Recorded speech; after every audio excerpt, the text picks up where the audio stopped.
Recently, Turkey's foreign minister made a highly unusual request. He publicly asked New Delhi not to view Turkey solely through the lens of its close ties with Pakistan, urging a more mature diplomatic approach between the two nations. This call for maturity sharply contradicts a decade of diplomatic reality. For years, Ankara has actively chosen to target New Delhi in major international forums. Turkish leadership routinely weaponizes the Kashmir dispute at the United Nations to support Pakistan, while simultaneously allowing Turkey to function as a major center for producing and distributing anti-India propaganda online. Historically, India absorbed these provocations quietly. Successive administrations prioritized billion-dollar trade agreements, cultural exchange, and tourism, choosing to ignore the hostility to keep the bilateral relationship intact. That era of tolerance is over. The Turkish foreign minister's sudden olive branch is actually a calculated reaction to India abandoning its passive defense and launching a highly aggressive diplomatic counteroffensive. India is now extending its geopolitical reach far beyond its immediate neighborhood, building a strategic presence in the Mediterranean. The immediate trigger for Ankara's anxiety was New Delhi rolling out the red carpet for the president of Cyprus, alongside rapidly deepening ties with Greece. This new relationship includes a robust defense partnership and ongoing discussions about selling advanced supersonic Brahmos missile systems directly to Cyprus.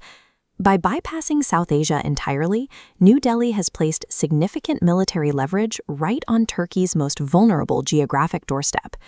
Former Indian diplomat Kanwal Sibal recently dismantled Turkey's diplomatic plea, stating plainly that Ankara is not acting in good faith and has systematically provoked India without cause. Beyond diplomatic slights, Ankara has actively sustained India's greatest rival. When the rest of the international community isolated Pakistan during critical military standoffs, only two nations stepped in to provide direct military assistance: China and Turkey. In recent years, we have already seen Turkish-manufactured military drones deployed to actively target and monitor Indian interests. This map shows the threat. Turkey launched a homegrown ballistic missile capable of hitting targets 6,000 kilometers away, placing the Indian subcontinent within striking distance. Given their defense pipeline, there's a high probability Pakistan will procure these exact weapons soon. Turkey is not a neutral geopolitical observer. Under its current administration, it operates as a premium weapons supplier for New Delhi's primary military adversary. Rather than filing grievances at the United Nations, India is executing a precise, asymmetrical response by actively arming the very nations that keep Ankara awake at night. The island of Cyprus is a point of extreme geographic sensitivity for Turkey, as an armed Cypriot military poses a direct threat to Ankara's maritime claims. By empowering Greece and Cyprus with advanced weaponry, New Delhi forces Turkey to pull its military focus and financial resources out of South Asia to secure its own borders. The strategy establishes a strict behavioral cost. If Ankara insists on upgrading Pakistan's military capabilities, India will match that aggression by upgrading Turkey's historic Mediterranean rivals. India has successfully engineered a massive geopolitical counterweight. The days of Turkey interfering in Indian affairs without facing military and economic consequences are over.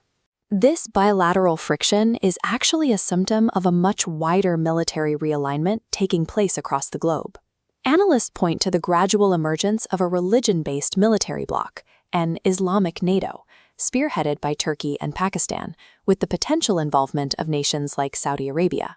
The core motivation driving this bloc is the desire to shield its members from Western military interventions and explicitly resist immense pressure from the United States to normalize relations with Israel. India's proactive military deals in the Mediterranean serve as the first major strategic roadblock, deliberately designed to prevent this emerging alliance from expanding its influence unchecked. Unless a massive political shift occurs within Ankara, diplomatic relations between New Delhi and Turkey are likely to continue their current decline. Developing tensions in the Mediterranean now stand to impact major trade and security interests across Europe, Asia, and the United States. India is moving from a posture of passive observation to one of active intervention, ensuring its security interests are protected far beyond South Asian waters.